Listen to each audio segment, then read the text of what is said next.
Hello everyone and welcome back to Milo Farms.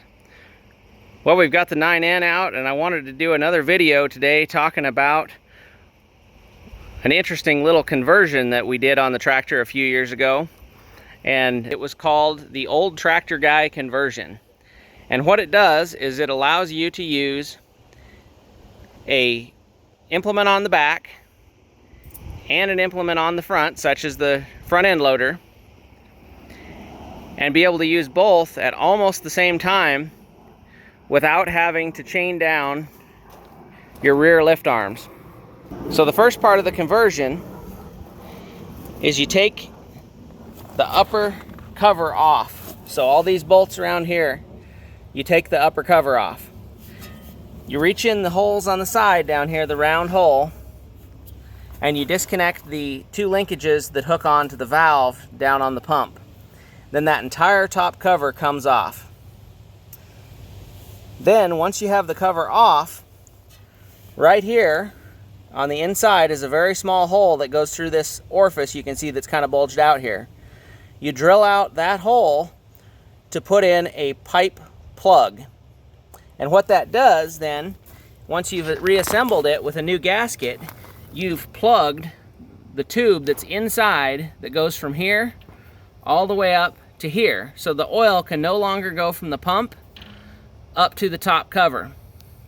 And once it's in the top cover, then it would go to the piston, the lift piston that's under the seat here.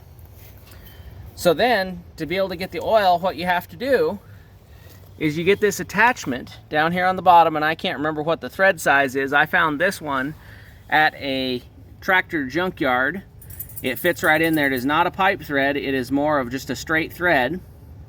And you hook a hydraulic hose on it. This hydraulic hose is now where your outlet of your pump comes. It goes up through the hose, comes up here, and goes to this distribution valve here. When the valve is in the rearward position, it puts the oil to the standard rear 3-point. When the valve is in the front position, it puts the oil to the front end loader. So as you can see here, we have the one pipe going off to the loader, the other pipe going off, comes back underneath, goes under the seat, and then we've drilled a hole right here, which just happens to intersect with the channel that comes from here, goes over to here, and then goes into that piston.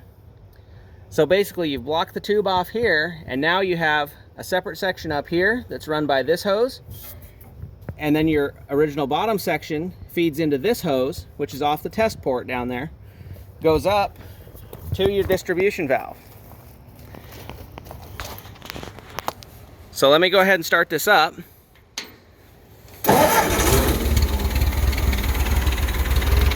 So we've got the tractor running, and for example, we want to lift the rear lift up, or the rear 3-point up. Pull this back, and there it goes. Works exactly the same as normal. If you reach all the way to the top, it stops just like normal. But the thing you need to remember is that then disables the pump and it will no longer lift anything. So if you're going to do that and want to use the front, you have to leave it down just a little bit like that. Then, if you want to use the front, you push this forward, and that locks the rear implement in the exact position that you left it. Then you come over to the front using the exact same lever that you had before. You can then raise the bucket up. And so it goes up and then back down using the same lever as original. Just like that. If you want to raise the front up and use just the back, raise it up to the level you'd like, put the valve in the back position, you're able to use the rear on the same lever, and the front is locked in whatever position you left it in. So whichever way the valve is the one that you can use. The other one stays locked in the exact position that you left it. So again, this conversion is called the Old Tractor Guy conversion. And again, I don't know who came up with it. I'm going to try to find the paperwork that I found with it and put a link in the description and give credit to whoever came up with it. So take a look down there. I think there's a forum that you can click on and go to it to find the detailed instructions. But again, it cost me about $200 probably for the valve that I purchased from the gentleman that had it. And then I bought these hoses from a local hydraulic shop, some of them from just the local feed store. And then the other thing I did that made it kind of nice to be able to take the loader off if you wanted to was I did these quick disconnects here. I did one here, and then I did one here. So this hose comes off and stays with the ram on that side when you take it off. Then this ram on this side is left with just this short hose here. And then this hose right here just dangles and is totally out of the way while you're using the tractor with just the standard 3-point in the back. Then this loader we've got on here is actually a Dearborn Model 1922 loader. This one originally, since it's a 1922, was designed to have the pump on the front hooked onto the crankshaft. But this front end loader that I got, the pump was destroyed, all the bracketry for it was destroyed. So I went back and hooked it up just like the 1921 model would have been, using the tractor's internal pump.